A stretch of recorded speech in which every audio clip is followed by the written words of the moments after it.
What's going on, guys? It's Jimmy here. We got some big news here for you guys in this video. Take a look here. Yeah, Russian lawmaker issues a dire warning to Poland. Remember, Poland is part of NATO, and NATO has the treaty that says if anybody is attacked in NATO, it's a declaration of war against all the countries in NATO, including the United States. So Russia issues this warning to NATO saying everything will end badly. I'll give you the details of that here in this video, as well as Putin awaits Trump re-election for a better deal on Ukraine. Yeah, I'll give you the details here on that as well. Yeah, a lot in this video. Let's jump right in. Yeah, so look at this warning that Russia is issuing to Poland here, saying, quote, everything will end badly. Yeah, a Russian lawmaker recently issued a stark warning to Poland amid heightened tensions on the Belarusian and Poland border, saying that everything will end badly. Andrei Gurulov, a member of Russia's State Duma and former military commander, warned Poland against positioning its troops near the Russian exclave of Kaliningrad, while also claiming without evidence that Polish authorities are seeking to seize control of parts of Ukraine during an appearance on Russian state television. His remark, remember, Russian state television is controlled by the government, so keep that in mind.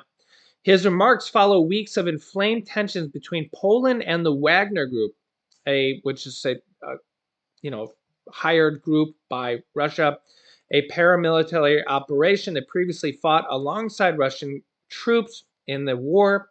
However, the Wagner Group was exiled to Belarus from the coup attempt, but we're not really sure how much of this is scripted and how much isn't, right? Wagner's presence in Belarus has fueled concerns about the destabilization across Europe, including Poland, a member of NATO.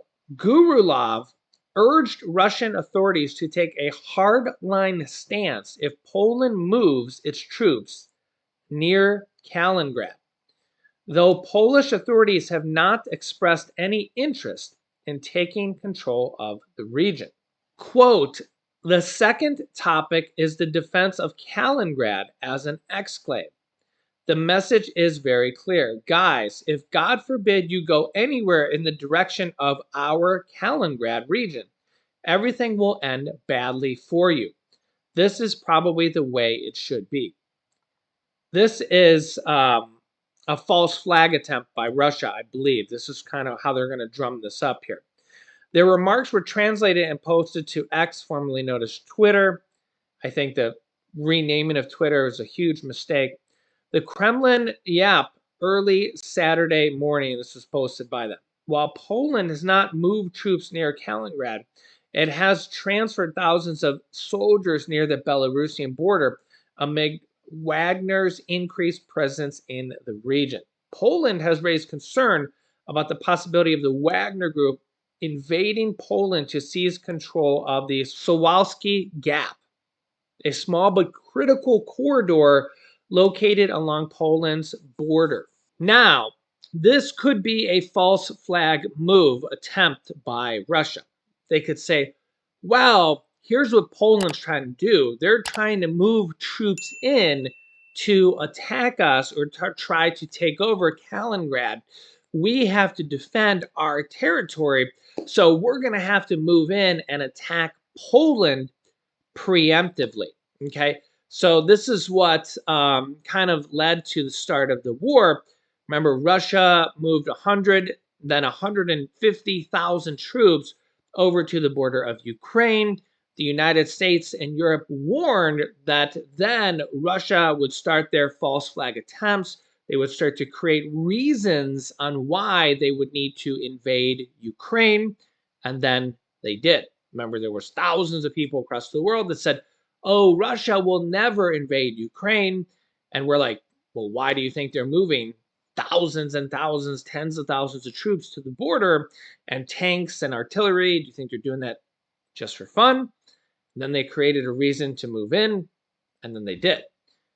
The same thing could be happening now on the Polish border near the Suwalski Gap and Kaliningrad, which Kaliningrad is there, but you can see here now that they might be doing a similar situation. One would think that they're crazy for trying to invade Poland, which I think they would be, but you really don't know what their initiatives or what their goals are here. I don't either, but maybe this is a reason for them to say, hey, look at what NATO's doing. They're attacking us or they're trying to take our land. We have to use nuclear weapons now. That's just off the top of my head. This is a NATO-led war. I've heard that many times. This is could be their start for reasoning for anything, right? For anything. And this could be, who knows, the start of a reason for anything, right? And remember that they've been building up troops of the Wagner group and really Russian troops right across the border of Poland. And if you're building up troops, I mean, think about if Russia was building up troops right across the border of Alaska, or right across the Canadian border, or right across the Mexican border or the US border. What do you think any other country would do? They would have to go and put border troops there as well. The US wouldn't just leave their border unprotected. If somebody had border troops right across the border of Texas or right across the Alaskan border, do you think we would just say, oh, it's okay, just leave your troops there. We'll just leave our border unprotected and hope that you don't come across?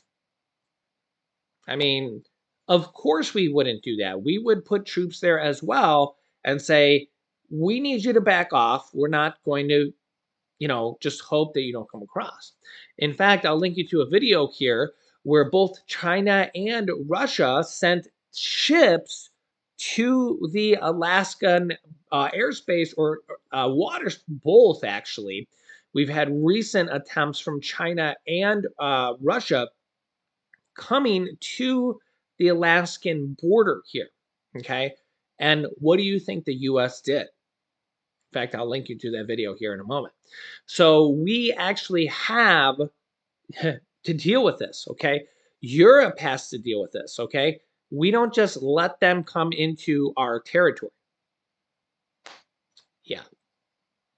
Then we also have this major headline here: Putin awaits Trump re-election for better deal on Ukraine here. Let me know your thoughts on this. Yeah, Vladimir Putin is waiting for the outcome of the next US presidential election, which is still a little bit over a year away. So this would mean that the war would still last for yet another year.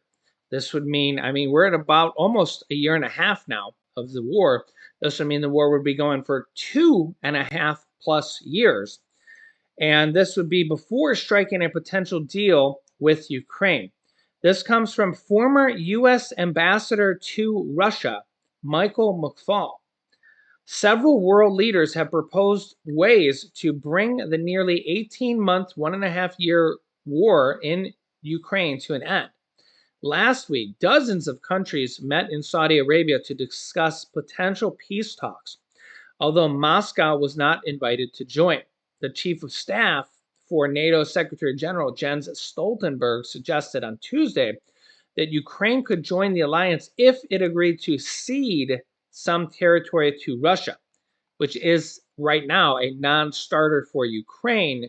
They do not want to give up their land, their people, their resources, and those people would then become property of Russia. Although the proposal was shot down quickly by both Kyiv and NATO officials.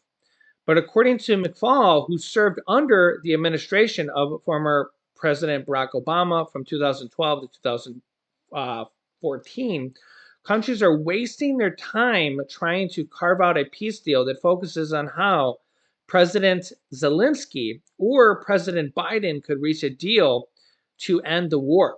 Instead, McFaul said And remember, even China has tried to propose peace deals to no avail. Political pundits who want fighting to cease should focus on ways to compel Putin to negotiate. Well, the only way Putin wants to negotiate is he gets Ukraine's land as of right now. Quote, Putin thinks he is winning in his view. His army is successfully preventing the advancement of Ukrainian counteroffensive and has a good enough hold over the territories conquered last year, McFaul wrote on his Substack site on Friday. Why would he negotiate now? McFaul also noted that the Kremlin leader believes time is on his side, particularly when it comes to U.S. support for the war. Obviously, Putin is waiting for the outcome of the 2024 election, which would be next year. And then if there was a new president, it wouldn't even happen until the next January after that, which would be January of 2025. He continued, if former President Donald Trump is reelected, Putin has reason to believe that he could strike a much better deal on Ukraine.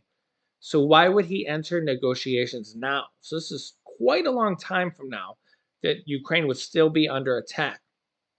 Trump, who has held a steady lead over other 2024 Republican rivals, has held a Republican primary election over the Republican primary election, has said that he would end the Russian-Ukraine war, quote, in 24 hours if reelected to office, although military analysts have dismissed his plan. The former president, Trump, also seemed to at one point hold a more favorable view towards Putin in the Eastern European conflict, calling the Russian leader a, quote, genius shortly after Moscow launched its full-scale invasion in February 2022. But in an interview with Fox News, Trump expressed support for continuing to back Ukraine in the fight, although he wants to see European allies match the over $113 billion that Congress has approved in military aid to Kyiv.